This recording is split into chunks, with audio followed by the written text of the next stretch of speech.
luck has to be a factor, because with that many windows of opportunity, Davis should have gotten lucky in one of them. Game winner, RBI in the bottom of the ninth.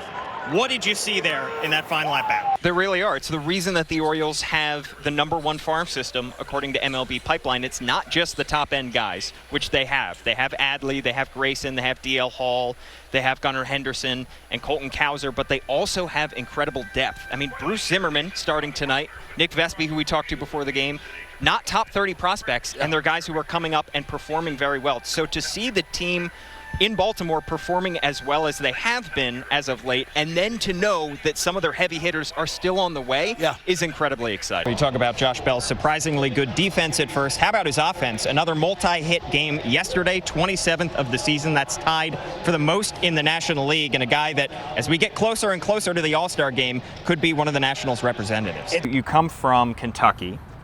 You were originally committed to Michigan, and then you get drafted by the Orioles in the 4th round. You weren't really expecting the Orioles to come calling, were you? Welcome back to Nationals Park, where the Nats trail the Marlins 4-3, and it's time for a PNC MLB update. Elsewhere in the NL East, the Braves are currently up 2-1 on the Reds. Cardinals lead the Phillies 6-5. The Cardinals hit 4 consecutive home runs in the first inning off Kyle Gibson. The last time the Nats went back-to-back, June 2019.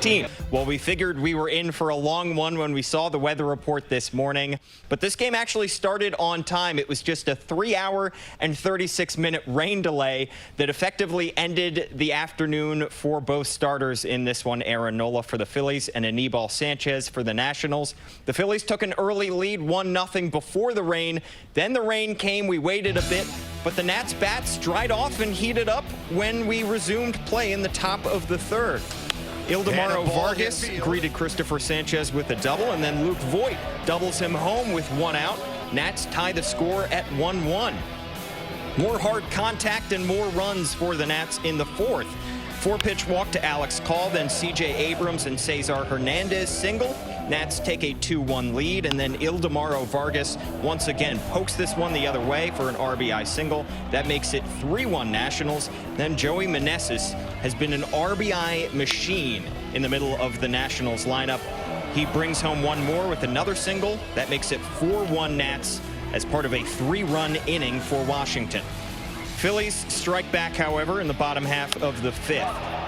Erasmo Ramirez pitching for the Nats. He puts 2 runners on, and Rhys Hoskins brings them in with a 3-run shot, his 2nd homer of the series. 2 innings later, bottom 7, it was a 5-5 game. JT Realmuto had an infield single, and then Alec Bohm with an opposite field 2-run homer off Kyle Finnegan. Nats take a 7-5 lead, and that would be your final, as they cannot avoid the sweep in Philadelphia. On the other side, Bob Carpenter and Kevin Franzen will wrap this thing up on Nats Extra Postgame.